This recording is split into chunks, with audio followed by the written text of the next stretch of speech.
এজনী 14 বছৰীয়া নিৰ্দোষী ছোৱালী 24 ঘণ্টা ধৰ্ষণৰ বলি হ'ল কেনেকৈ? এতিয়া তাই না মতা মানুহৰ মাত শুনিব পাৰে, না মতা মানুহক চকুৰে চাব পাৰে।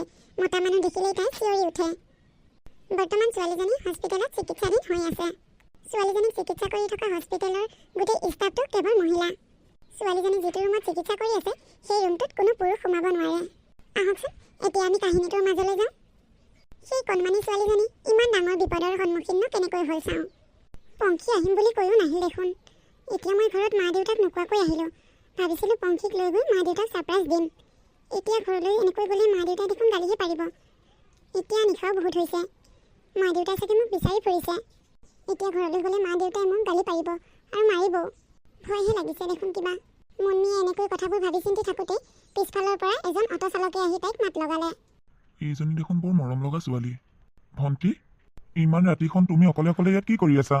কিবা বিপদত পৰিছা নেকি? কিবা তোমাৰ অসুবিধা হৈছে যদি কোৱা, মই তোমাক সহায় কৰিম। মানুহজনক লগ পাইছোঁ, ভালেই হৈছে। ময়ো বিপদত পৰিছোঁ। ৰাতিও বেছি হৈ আহিছে, ভয়ো লাগিছে। মানুহজনক কথাখিনি খুলি কওঁ নেকি? ভণ্টি, তুমি কি চিন্তা কৰি আছা? একো ভয় কৰিব নালাগে। তোমাৰ কি অসুবিধা হৈছে মোক খুলি ক'ব পাৰা। দাদা, মোৰ বান্ধৱী এজনী অহা কথা আছিল। তাইক মই নিবলৈ আহিছিলোঁ। তাই 9 বজাত পামহি বুলি কোৱাৰ কাৰণে মই ভাবিলোঁ তাইক লৈ গৈ মা দেউতাক ছাৰপ্ৰাইজ দিম। সেইকাৰণে মা দেউতাই গম নোপোৱাকৈ মই মনে মনে আহিছিলোঁ। এতিয়া তাইও নাহিলে। মা দেউতাই চাগে মোক লৈ বৰ চিন্তা কৰি আছে। মোৰ এতিয়া অকলে ঘৰলৈ উভতি যাবও ভয় লাগিছে। আপুনি মোক ঘৰতে থৈ আহিবগৈ নেকি? হ'ব দিয়া, তুমি 10 মিনিটমান ৰখা, মই পানী বটল এটা কিনি আনো। তেনেকৈ অটোৱালাজন 10 মিনিটমানৰ কাৰণে বাহিৰলৈ গ'ল। ভণ্টি, তুমি যাৰ কাৰণে অপেক্ষা কৰি আছা সেই ছোৱালীজনী ষ্টেচনৰ বাহিৰত তোমাৰ কাৰণে ৰৈ আছে। হয় নেকি?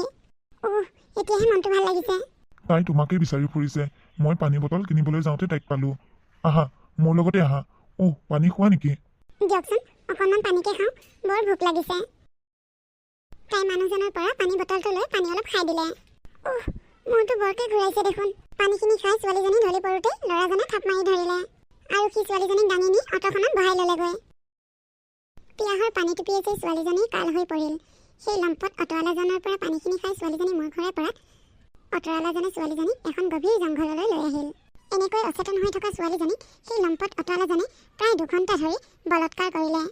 এনেকৈ হাবিৰ মাজত 2-3 ঘণ্টা সময় পাৰ কৰি সেই লম্পট অটোৱালাজনে তাইক আকৌ এখন হোটেললৈ লৈ গ'ল। আপোনালোক কোন? মোৰ লগত কিয় এনেকুৱা কৰিছে? মই আপোনালোকক কি কৰিলোঁ? আপোনালোকে মোক ইয়ালৈ কেনেকৈ লৈ আহিলে? প্লিজ, আপোনালোক ইয়াৰ পৰা যাওক আৰু মোকো ইয়াৰ পৰা যাবলৈ দিয়ক। ধৰ। মোক আপোনালোকে এৰি দিয়ক। মই মৰি থাকিম। মই বৰ কষ্ট পাইছোঁ। মই বৰ কষ্ট পাইছোঁ। মোক আপোনালোকে এৰি দিয়ক।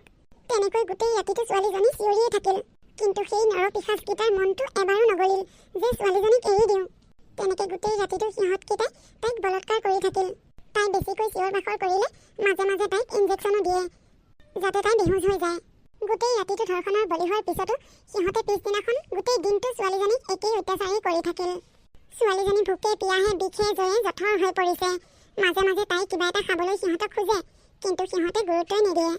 মাজে সময়ে আকৌ নিজৰ তাই সেই কাপোৰ নোহোৱা খালী গাটো দেখি নিজকে নিজে বৰ লাজ পায়। মোক আপোনালোকে কিয় এনেকুৱা কৰি আছে? মোক কাপোৰ এযোৰ দিয়ক পিন্ধিবলৈ আৰু মোক বাহিৰলৈ যাবলৈ দিয়ক। মোৰ বৰ পিয়াহ লাগিছে। মোক পানী এগিলাচ খাবলৈ দিয়কচোন। শুনিছেনে আপোনালোকে মই কি কৈছোঁ? মোক পানী এগিলাচ খাবলৈ দিয়কচোন, নহ'লে মই পিয়াহত মৰি যাম এতিয়া। তাই ইমান ৰিকুৱেষ্ট কৰাৰ পিছতো তাই কৰুণ বিনয়ী শুনিবলৈ তাত কোনো নাই। কেৱল আছে সেই নৰপিশাচকেইটা। নৰপিশাচকেইটাই ছোৱালীজনীক পানী এগিলাচো নিদিলে। মই আপোনালোকৰ ভৰি ধৰিছোঁ। মোক যদি আপোনালোকে একো এটা খাবলৈ নিদিয়ে, মোক আপোনালোকে এৰি দিয়ক। মই আপোনালোকৰ ভৰি ধৰিছোঁ। আপোনালোকে মোক আৰু অত্যাচাৰ নকৰিব। মই আৰু সহ্য কৰিব নোৱাৰা হৈছোঁ। এনেকৈয়ে ছোৱালীজনী ইজনৰ ভৰিত ধৰিছে, সিজনৰ ভৰিত ধৰিছে সহায় বিচাৰি। ভণ্টি, মই তোমাক বচাম। অলপ পিছত সিহঁতকেইটাই খাবলৈ যাব। সিহঁতে খাবলৈ যাওঁতে মই তোমাৰ কাপোৰ এযোৰ লৈ আহিম আৰু তোমাক মই ট্ৰেইন ষ্টেচনত থৈ আহিমগৈ। তাৰপিছত তুমি ক'লৈ কেনেকৈ যোৱা যাবাগৈ। হ'ব, আপুনি মোক এইকণ সহায় কৰক। সেই ল'ৰাজনে বন্ধুকেইটাই গম নোপোৱাকৈ ছোৱালীজনীক মনে মনে ট্ৰেইন ষ্টেচনত থৈ আহিলগৈ। ছোৱালীজনীক তেনেকৈ ষ্টেচনত এৰি থৈ ল'ৰাকেইজন হোটেলৰ পৰা পলায়ন কৰিলে। ইফালে ভোক পিয়াহ বিষ কোবেৰে জৰ্জৰিত হৈ থকা ছোৱালীজনী ৰেলৱে ষ্টেচনত কাম কৰি থকা 2জন চাফাই কৰ্মচাৰীৰ চকুত পৰিল। ছোৱালীজনী মুমূৰ্ষ অৱস্থাত দেখিও 2 চাফাই কৰ্মী মনটো অকণো বেয়া নালাগিল। ছোৱালীজনীক সহায় কৰাৰ পৰিৱৰ্তে সেই চাফাই কৰ্মী 2জনে ছোৱালীজনীক ৰেলৱে ষ্টেচনৰ এটা পিছফালে মুকলি ঘৰলৈ টানি লৈ গুচি গ'ল। আগৰ সেই লম্পটকেইটাৰ দৰে এই চাফাই কৰ্মী 2জনে ছোৱালীজনীক ধৰ্ষণহে কৰিলে। আৰু কিছু সময় পিছত ছোৱালীজনী বিদেশলৈ যোৱা এখন ট্ৰেইনত উঠাই পঠিয়াই দিলে। ছোৱালীজনী গৈ গৈ এখন অচিনাকি ঠাই পালেগৈ। ছোৱালীজনী কঁপি কঁপি এঠাইতে ৰৈ আছিল। তাই ৰৈ থকা বাটটোৱেদি বহুত মানুহ অহা যোৱা কৰি আছিল, কিন্তু ছোৱালীজনী সেই অসহায় অৱস্থাটো কাৰোৱেই চকুত নপৰিল। তাইনো হাত ভৰি নকঁপিব কিয়? 2 দিন ধৰি তাই না কিবা ভাত পানী খাবলৈ পাইছে, না পানী এটুপি খাবলৈ পাইছে। কেৱল য'তেই গৈছে ত'তেই খালি ধৰ্ষণৰ বলি হৈছে। কিন্তু তাই যেতিয়া ট্ৰেইন ষ্টেচনত কঁপি কঁপি এটা ঠাইতে ৰৈ আছিল, তেতিয়া এজন আৰক্ষীয়ে মনতে প্ৰশ্ন কৰিলে যে এই ছোৱালীজনী নিশ্চয় কিবা বিপদত পৰিছে, আৰু আৰক্ষীজন আগুৱাই আহিল। ভণ্টি, তোমাৰ কি অসুবিধা হৈছে? মই তোমাক কিবা সহায় কৰিব লাগে নেকি? কোৱা। কিবা যদি সহায় কৰিব লাগে মই তোমাক সহায় কৰিব পাৰিম। কিন্তু তাই যেতিয়া আৰক্ষীজনক লগ পাইছিল, তেতিয়ালৈ তাই পুৰুষৰ প্ৰতি প্ৰচণ্ড ঘৃণাৰে মনটো ভৰি পৰিছিল। আৰক্ষী হ'লেও তেওঁ এজন পুৰুষেই। নাই নাই, মোৰ একো অসুবিধা হোৱা নাই, আপুনি যাব পাৰে। এই মানুহজনে মোক সহায় কৰিব অহা চলেৰে আকৌ আগৰ দৰেই একেই কামেই কৰিবগৈ যেন পাইছোঁ। নাই নাই, মই পুলিচ হ'লেও এই মানুহজনক সঁচা কথা ক'ব নোৱাৰোঁ। কি চাই আছে আপুনি? যাওক ইয়াৰ পৰা। মোৰ ইয়াতে এতিয়া ডিউটি আছে।